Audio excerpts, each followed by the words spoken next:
Hello दोस्तों, स्वागत है आपका मेरे YouTube channel let's study with Poonam में, जिसमें हम जीके जीएस से रिलेटेड टॉपिक के बारे में चर्चा करते हैं। आज बात कर रहे हैं असम के बारे में। असम भारत का सबसे पूर्वी प्रहरी है, जो मनमोहक और मनोरम प्राकृतिक सुंदरता से भरपूर है। यह राज्य हरियाली की खूबसूरत पहाड़ियों नदियों की श्रृंखला से सुशोभित है, जिसमें मुख्य रूप से ब्रह्मपुत्र और बराक शामिल हैं। यह प्राचीन काल से ही विभिन्न जातियों, जनजातियों और जातीय समूहों का निवास रहा है। जातियों के संश्लेषण और आत्मसात की गतिशीलता असम को गौरवशाली और समृद्ध बनाती है।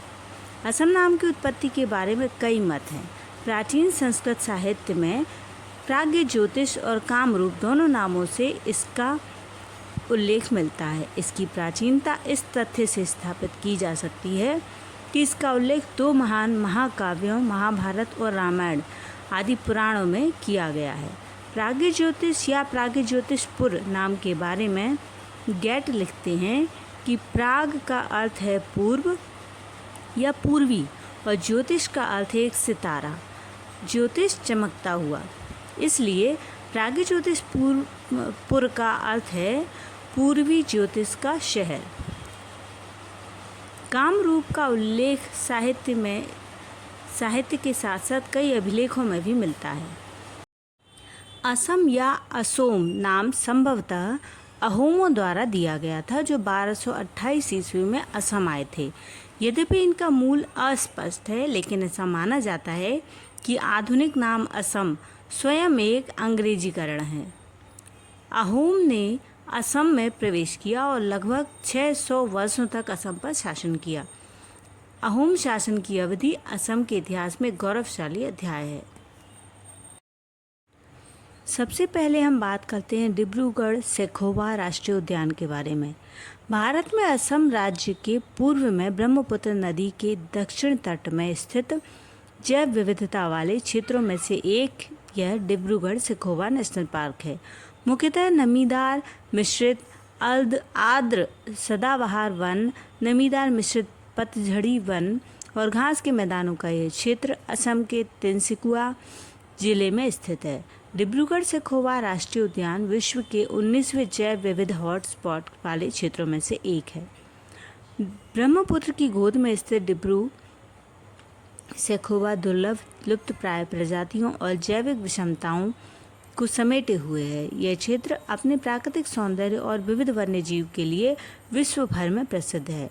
विश्व के अनेक देशों से पर्यटक और विज्ञानी यहाँ घूमने आते हैं, अध्ययन करते हैं। जंगली घोड़ा और वुड डक इस पार्क के मुख्य आकर्षण हैं। अब बात ओरंग नेशनल पार्क की। भारत का यह राष्ट्रीय उद्यान, जो असम के दर्रांग और सोनितपुर जिले में ब्रह्मपुत्र नदी के उत्तरी तट पर स्थित है, यह 79.28 किलोमीटर स्क्वायर के क्षेत्रफल में फैला हुआ है। इसे 1985 में एक अभयारण्य के रूप में स्थापित किया गया था। 13 अप्रैल 1999 को इसे राष्ट्रीय उद्यान घोषित किया गया है। यह वनस्पतियों और जीवों से समृद्ध है, जिसमें महान भारतीय गैंडे, बौना सूअर, एशियाई हाथी, भारतीय जंगली भैंस और बंगाल बाघ आदि शामिल है। दिहिंग पटकाई राष्ट्रीय उद्यान के बारे में अब चर्चा करते हैं, जो डिब्रूगढ़ और तिनसुकिया जिले में स्थित एक राष्ट्रीय उद्यान है। वर्षावन होने के कारण यह राष्ट्रीय उद्यान जैव विविधता में बहुत समृद्ध है। यह गैर मानव प्राइमेट्स के लिए एक आदर्श निवास स्थान है। प्रजातियां हैं स्लो लॉरिस, असमिया macaque, stump tailed macaque, pink tailed macaque, rhesus बंदर, कैप्ड लंगूर और हुलॉक गिब्बन। अब तक लगभग 50 स्तनपायी प्रजातियां, 47 सरीसृप प्रजातियां और 310 तितलियां दर्ज की गई हैं। यह राष्ट्रीय उद्यान में पाए जाने वाले अन्य उल्लेखनीय स्तनधारियों में चीनी पेंगोलिन, ढोल, हिमालयी काला भालू, मलायन सन भालू, केकड़ा खाने वाला नेवला और छोटे दांत वाला पाम सिवेट, बिंटूरोंग, जंगली बिल्ली, तेंदुआ बिल्ली, एशियाई सुनहरी, लाल विशाल उड़ने वाली गिलहरी, मलायन शाही और एशियाई ब्रश पूंछ वाला शाही शामिल है। दिहांग पटकाई वर्षावन में लगभग 293 पक्षी प्रजातियां हैं जो 174 वंशों और 51 परिवारों से संबंधित हैं।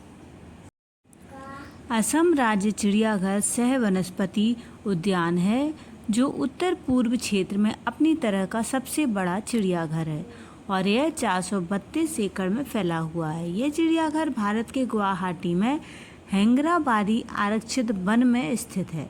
यह चिड़ियाघर दुनिया भर के जानवरों और पक्षियों की 115 से अधिक प्रजातियों का प्रतिनिधित्व करने वाले लगभग 1125 से अधिक जानवरों, पक्षियों और सरीसृपों का घर है। यह चिड़ियाघर पूर्वोत्तर भारत के असम राज्य की राजधानी गुवाहाटी शहर के केंद्र में स्थित है। इस वीडियो में हमने असम के कुछ और नेशनल पार्क और ज़ू के बारे में जानने की कोशिश की है। यदि हमारा वीडियो आपको पसंद आता है तो हमारे चैनल को लाइक, शेयर और सब्सक्राइब ज़रूर करें। धन्यवाद दोस्तों।